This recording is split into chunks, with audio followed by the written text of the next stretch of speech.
All right, so thanks everyone for joining again. So this is a weekly um, community weekly update on February 8th. So today we have some topics that we didn't get to last week for a demo.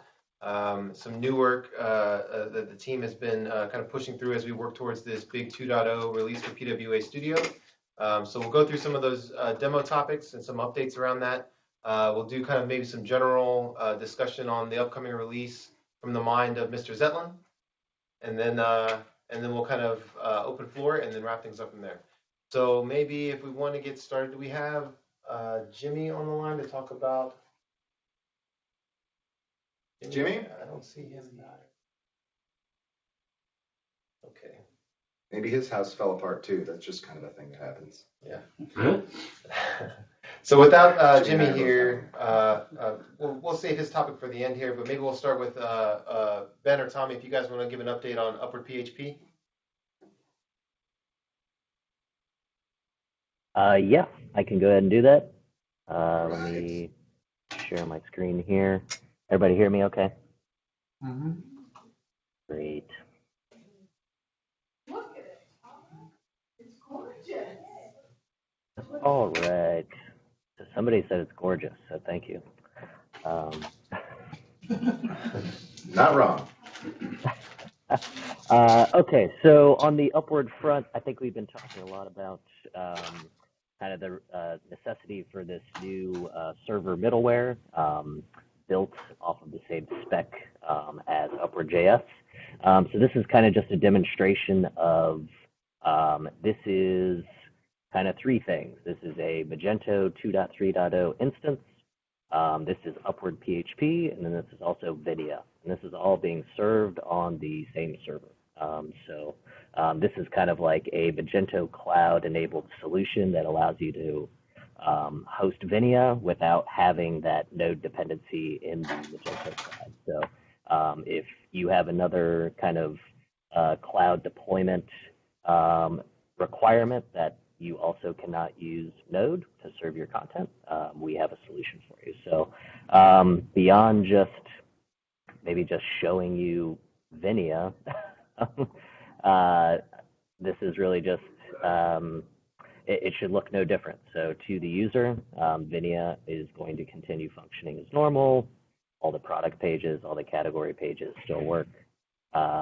We ran Lighthouse against it, and it still has reasonably awesome scores. And for the most part, we haven't found any major bugs that don't allow the app to work.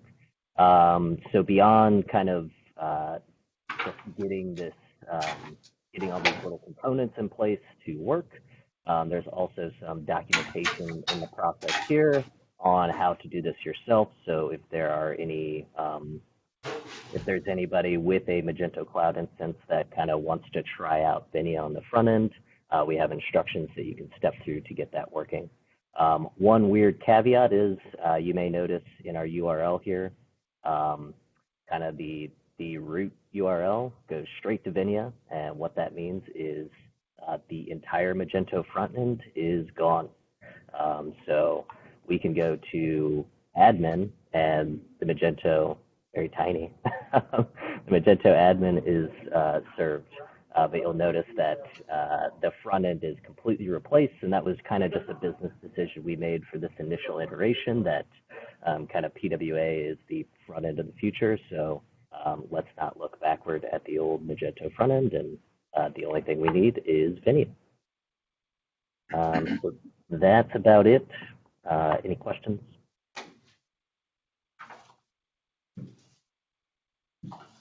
I have a question. How does it feel to be so awesome and have contributed something so crucial to our release? Do you want to provide context as to why suddenly Upward PHP has swooped in and taken up a lot of our time and energy?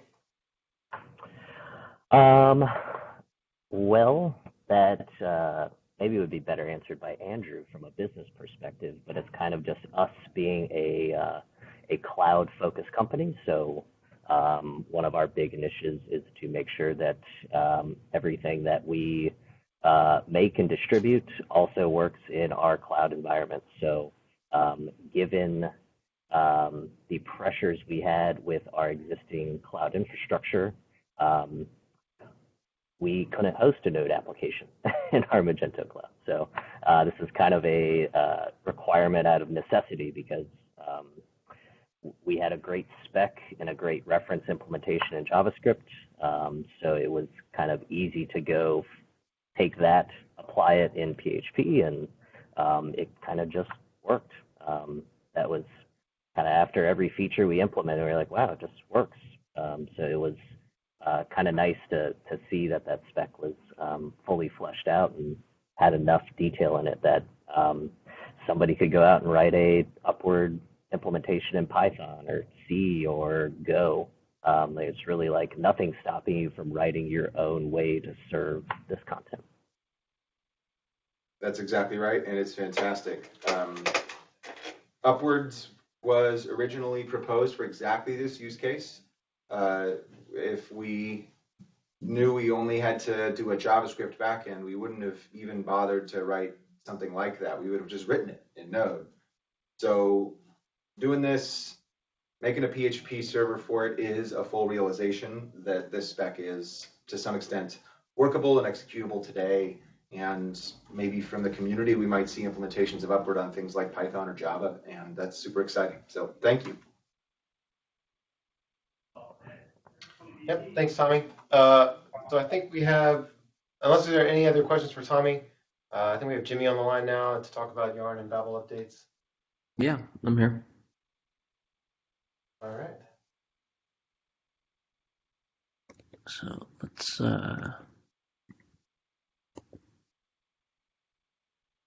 take a second to get set up.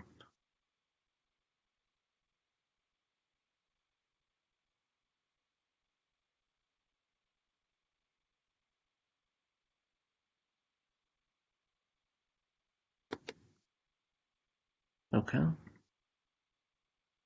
we go. Can you guys see my screen? We can. Cool. Pick a lighter theme here. Okay, so a while back here, we merged fairly large pull request to switch our build environment to Yarn. And then we updated all the docs as well, but this was a major effort to really improve the way that you go about setting up the dependencies of the project, and to actually set the dependencies up as a proper mono repo, which is where we have several packages within the main repository, PWA Studio, right? We have Venia Concept, we have Peregrine, we have PWA Build Pack, we have Upward.js, and they all have their own dependencies, but whether you're using NPM or Yarn, you need to hoist these dependencies into the root, or else you're going to have a lot of duplicates, and you're going to have things are going to be a lot slower. So, fortunately, Yarn has a feature called workspaces that makes this kind of hoisting a lot smoother, and allows us to just use the individual package JSON files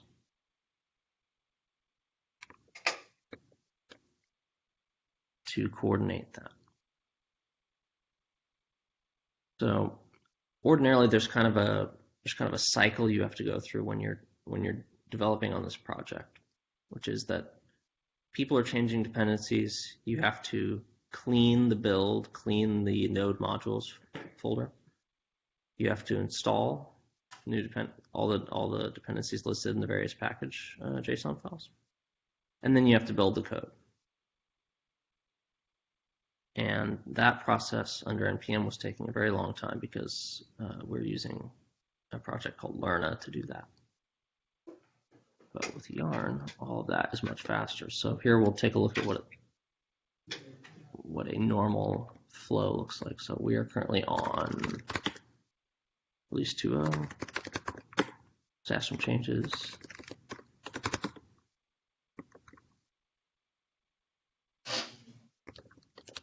So coming in here to the main package JSON, we'll see that we have clean all script that'll actually delete all the node modules. We have a clean dist that'll just delete the build files. We have install, and then we have a number of different build scripts that will build all the different packages. So here we will delete every built asset and remove every node module from the project. And we'll do it while screen sharing, so it'll be slower than usual. Now we run yarn install. It'll pull as much as it can from local cache.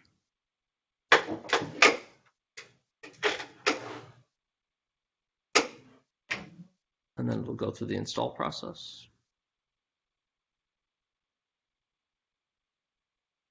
And then we also have a few binaries in the project now. So it'll build those.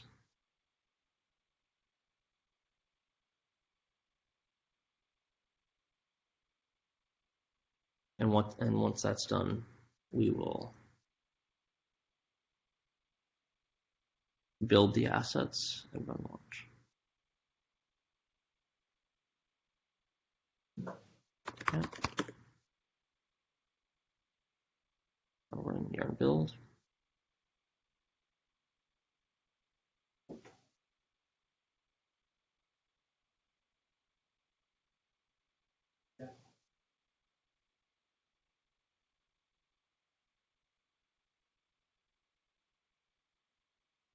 In the meantime, I'll also come over here and get ready to run yarn watch Venia, which we'll use for our local dev environment. There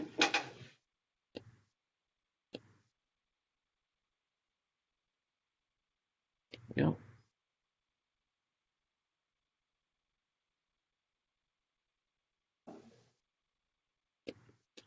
And then the other thing that this allows us to do is manipulate individual packages. So we can run anything on any command on any one of these projects from the root by targeting it with the yarn workspace command. We can run a script from there. So if we go to the Venia package JSON, see a script.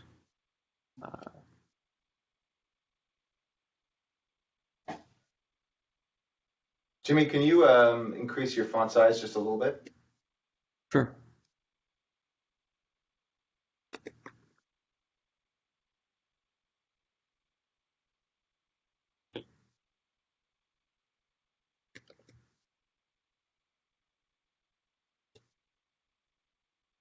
And then we can also add dependencies.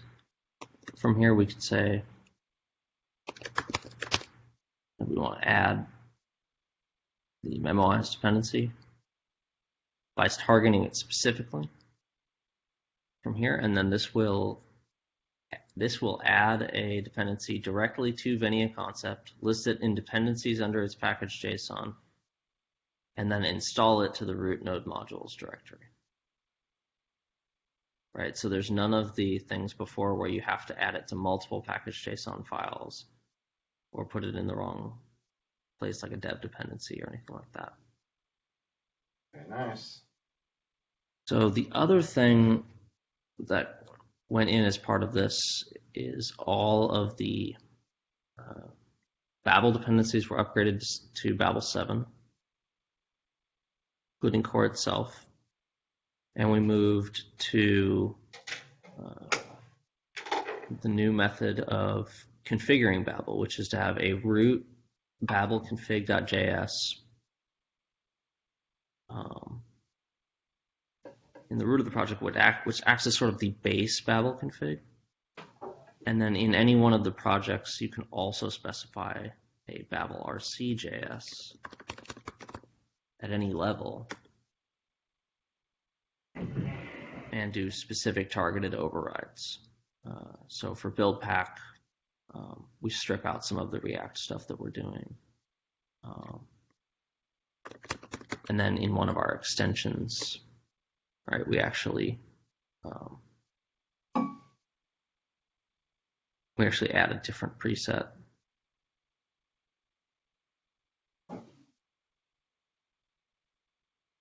So this is going to allow us to be forward compatible with all the Babel 7 stuff that community people are using on top in their own stores.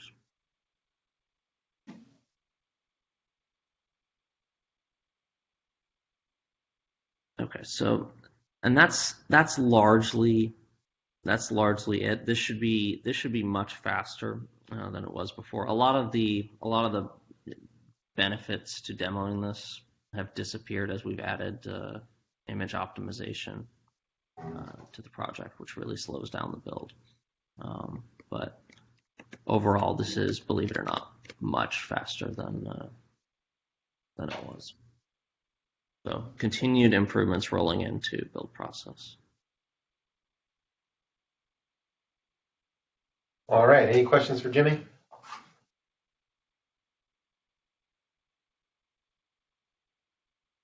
Jimmy, correct me if I'm wrong. Actually, don't, because I know I'm not. We got a question, or we got an observation on Twitter a while back saying that, well, we switched to Yarn, so now if you're going to use PWA Studio, you have to have Yarn. And while that may be true if you are working on the core repository, contributing along with the rest of us, that's not true if you're just consuming the dependencies, right? You can use npm to install a dependency on Benia, for instance, right? Right, and in general, right, as a mono repo, you would never install PWA Studio as a dependency of your project anyway. Yeah. I mean, what I mean by that, it's a private module, right? It's not published. So the individual modules are what you're expected to install. And so because all of their dependencies are now listed correctly, you can do that. And so you don't have to use Yarn with the individual pieces of the project. Sweet. Great. Anything else for Jimmy? Cool. So I think we have 2 more demos lined up, either docs update from Jimothy. I feel bad saying Jimothy on this. Like, does everyone just know you as Jimothy? I don't know. Or we have, I think, Caden on the line. So coin toss to either one of you two for the next update. I'll go ahead. It's pretty short. Anyways, doc updates for me. There are 2 new documentations that have been published. One of them is the modular components topic, and this one talks about our approach to the Benia modularity using with Benia components and how you can use them in your own projects. I talk about how you can import them, and it also talks about how to use them properly using either a driver or by modifying the drivers or using the Benia adapter itself. This topic goes through all that. It has all the props that you need for the adapter, some sample code for how you would use the replacement drivers, and a link to James Atlin's project on his proof of concept here. The other one is this Braintree integration topic. It just goes over Andy's work on how he integrated Braintree into the checkout process. It's just pretty short, and it gives you sample credit card numbers you can use to test the integration.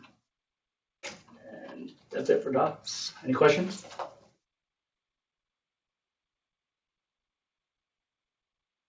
Short and sweet. Over to Caden then. All right.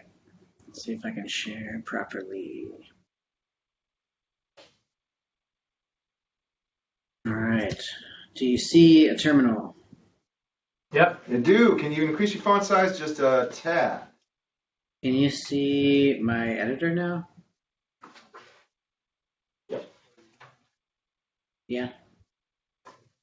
Yes. Okay, cool. So I gave an update not so long ago about some Docker work that I was doing, and some of the feedback was, okay, cool, you got it working, but we still need HTTPS. So I was like, all right, still need to fix that thing. So I think that was the last update that I gave. And so when I was out for a week and I came back and Jimmy's PR was merged with all the Babel Yarn updates, and I was like, okay, cool, my stuff's broken. So some of the stuff that I did was to update the Docker build to incorporate all of our Yarn build now. So converted from npm over to Yarn here, and are using the Yarn workspaces now to run each Docker task. Just to demo also a simple setup. So I was working also on a simple setup script just for folks who aren't super familiar with Docker. I didn't want you to have to like understand a lot of to get this thing up and running. So I ended up writing this script here that will do a lot of the heavy lifting for you. There's this m.docker file that has a lot of the functionality for setting up a unique domain that you would want to use. So by running this script, it sets up all of the host mapping that you need, as well as generating a secure SSL certificate, TLS certificate for you on the fly each time, and then we'll start the Docker process for you. So that's all in Docker file, or Docker folder rather. Increase this.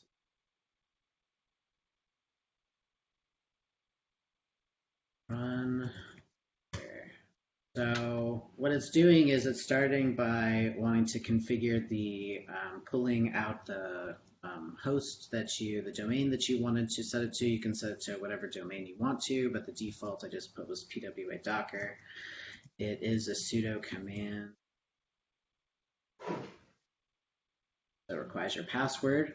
Then it creates a certificate and will start running the build process on the containers, which takes in the Docker file build process, so anything that you want to build in. I had to add a number of different dependencies for the image optimization, though I know that's still a conversation and happening, but in order to get the image optimization working within Docker, you have to add a couple of other dependencies here. So that's what that is. What the script also does is it creates the cert directory, which is not stored up in GitHub, so that's added to the git ignore, but it has the key as well as the config for setting up the key in the cert, or for setting up the cert rather, stored in here. You can always just delete these and that'll be fine. It'll just restart a new one, and it adds the PWA local, Docker local certificate to your local keychain for you. So once it's done building everything, so I'll just go up here in the process. Sorry if this is rolling, hurts your eyes. But also the build is using a lot of cache. So the first time you build it, it's going to, take the full amount of the build time. But as you continue to build afterwards, if you don't change any of the package JSONs or anything, then it's going to take everything from cache, and it's going to be a pretty quick build on that part. Then once it's done, you have an HTTPS running with your custom URL that you wanted to here, complete with your working service worker. So app works just as you expect. Add things, added a million things to my cart. So, yeah, I think that's the basic stuff of it. It's just kind of helping you to get started with some Docker stuff. So this is just going to work on Mac for right now, just with how the keychain is working and some of the ways that the script is running. And so next steps would be to get something that would help work a Windows setup with Windows Docker. Some of the tweaks that you would need for that, and continuing to work towards getting, this is still pointing towards, you can see here, still pointing towards our cloud instance of the Magento backends, but next steps would be to be able to point it towards any kind of backend version that you would want to be testing against. So I think that is pretty much the nuts and bolts of it. Great. Okay. Any questions for Caden? Thanks, Kaden. This is Enno. Just a question about where can we pull this Docker image from? Is there a public show available so we can try and test it? Yeah, for sure. So right now it is not pushed to any registry. It's just a pull request that I have up in the repo. Okay, it's already pull request in PWA.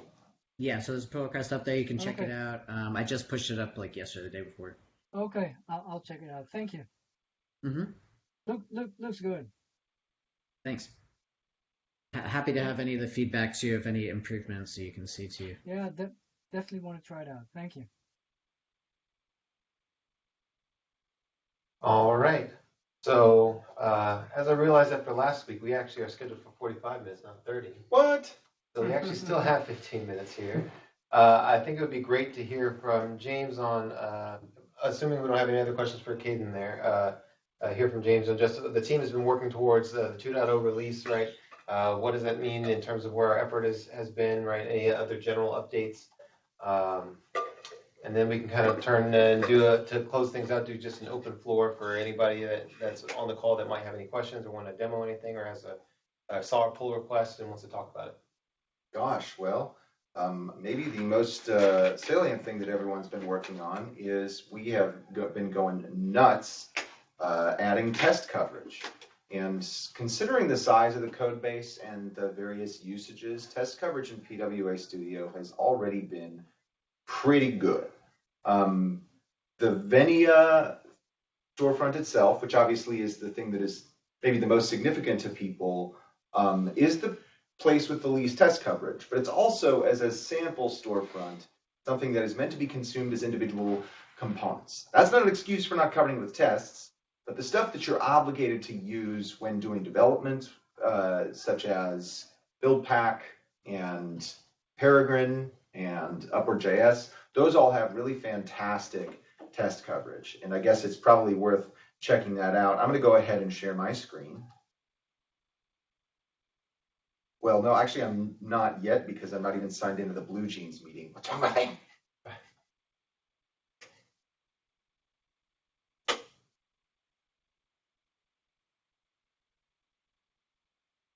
Recording is on.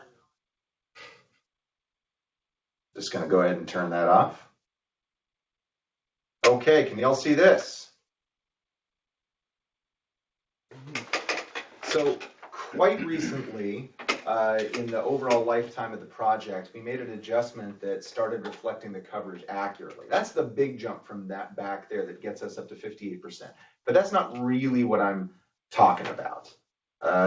We have builds in progress and bug fixes in progress that are increasing our test coverage. You might see that most of the currently building branches are increasing that coverage. And as we add tests for the Venia components, we're going to see that improve even more. If you want to look at a little breakdown,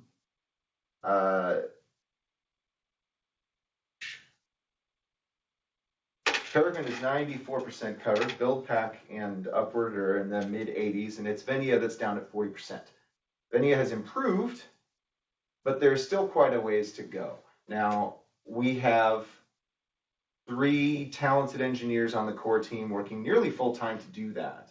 And so that's kind of the main quality effort that we're engaged in. Another thing that we're working on that I don't entirely have ready to show, but I suppose I could mess around, is that we're working on a way to catch errors. And this is not merged, but I'll show you a little work in progress just to be a cool guy. Going to take a minute to go, and then those of you who have messed around with Venia a lot might have noticed that under some circumstances the cart does not really properly render. And when you make a change or make a try to add to carts when there is a network issue or you haven't done proper configuration, the UI can sometimes just freeze up and not report to you what exactly took place. So what we noticed is that in general, throughout the Redux portion of our code, people have been very good about handling errors directly. An example of that maybe would be the My Account page. If you look at the account actions. Whoops. I am losing my head. That's not correct. Where is the account actions that I'm thinking of? I'm worst. And also, it's not loading correctly. I'm cool guy. Just give me 1 sec. All right, I'm gonna find it over here.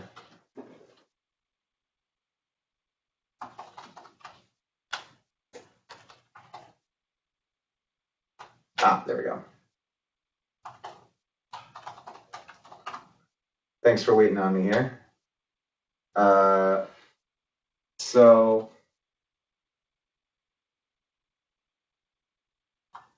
there we go. So this file, which happens to have been implemented by one of our friends at Bargreen, Jonathan Stein. So really well done, Jonathan. This is a set of async actions for the user for creating an account, for signing into an account. And you might notice that every call to the REST API, which might result in a server-side network error, is put in a try-catch block and then caught, at which point there is an action dispatched which inside the user reducer properly assigns the errors to the local state store slice so that the UI can appropriately render them. We want to maintain that pattern throughout the Venia storefronts. Some errors that get thrown or problems that return, a UI should handle in a specific way, like for form validation or for something interior to a specific checkout step. But there will always be the case, both just during quality efforts and in newly implemented functionality, where an error occurs that somebody has not been diligent enough to write this kind of code for. And in the cart actions, there's a great example of that.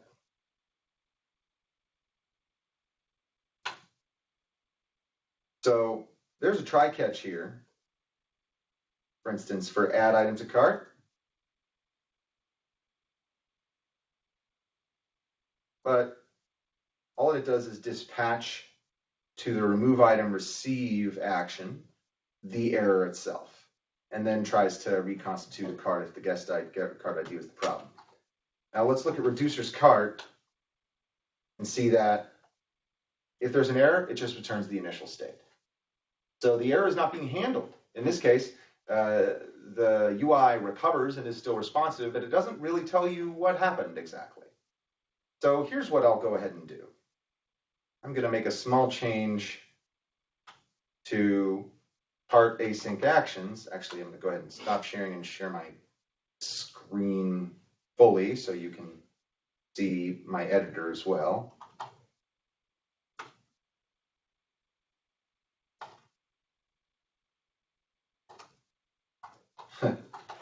I always forget.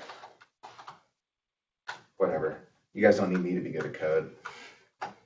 So let's see here. Let's say, what if add item to cart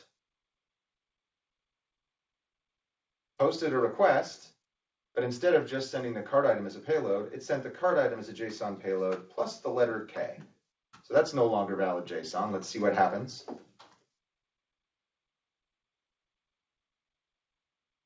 going to try adding it to the cart. And what we've implemented here is hard to see.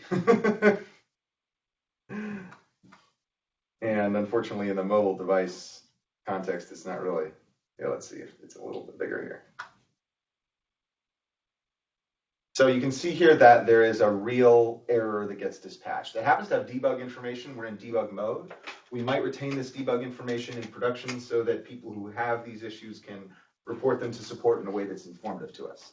But these errors get thrown by a subsystem which expects certain things out of the store slices, and I'll explain it very briefly.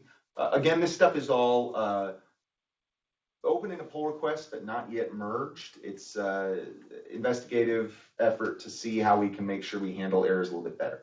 When you touch these things, they get dismissed. So the reason that it fired that was because we now have a basic aspect of our root reducer called error handling. It's documented in this file that replaces combined reducers. So originally, we had a store that uses a reducer.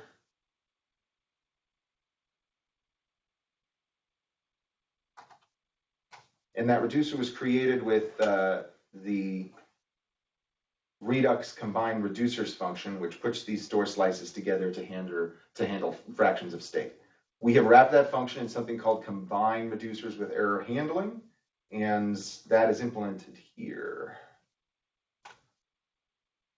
All it does basically is it wraps the root reducer, and it still calls Redux combine reducers. You can kind of see that here. But then it wraps the resulting root reducer function with something that handles root properties called a root property called unhandled errors. It hides this from Redux reducers so that Redux doesn't complain about an unrecognized property. But then in the error reducer that we add, it takes those unhandled errors and it checks for a particular thing. It looks around in all of the store slices to see if that error was set as a property anywhere in the store slice. You can see, is there any value in the store slice that includes that particular error that we received in a payload? So for instance, in the user slice, since errors that may occur in the request get dispatched, and in the user reducer, they get set as a property in the user store slice, as a root property. We went ahead and made this into a convention so that in combine reducers with error handling, it looks through each store slice to see if that error has been assigned to a property with any name. And it assumes that that means that the store slice has handled the error and the UI that's connected to that store slice has displayed something appropriate. If that's not the case, then it produces an array of errors. Usually this will just be one, but we want to make it support multiple errors that may occur at once. And it returns the state with that unhandled errors collection. And where is that consumed? That is consumed in app.js. In the outer app, and there's some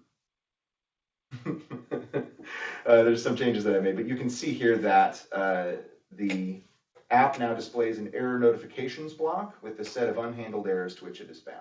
And then it'll handle the error, which dispatches to the underlying error reducer, an action which lets the error get pulled out of the unhandled errors array so that you can dismiss it and move on. So this is a general purpose solution, and it's something that deserves documentation and perhaps even some convenience functions so that when you implement a store slice, you can do it in a way that interacts properly with this system. But the underlying result is that if there is some Redux stuff that is not properly handled errors, but it dispatches them into the payload, which we generally do, then you'll get a proper error message. And it'll even scroll to the top to show it to you. So this is basically submitted for your consideration, and we are just about at time. So if I'm done, if anyone has any questions about it or comments on it or criticisms, I am all ears. And you can do that now, or you can do it in the community engineering Slack or wherever you like. Great. Hey, we had 15 minutes. I did a deep dive. What do you want from me? You did. Hey, it's still under time. We're good. About 1 minute. 1 minute. So any questions for James? All right. So just in this last minute, if there's anything, I guess we can go quickly around the virtual room. If there's anything that you have for as a question, as James pointed out, feel free to either use this last minute to voice that question or post it in the community Slack, email us, whatever the case might be. Does anyone have anything? All right. All right. Okay, thanks everyone. Thank you very much, guys. Thank you.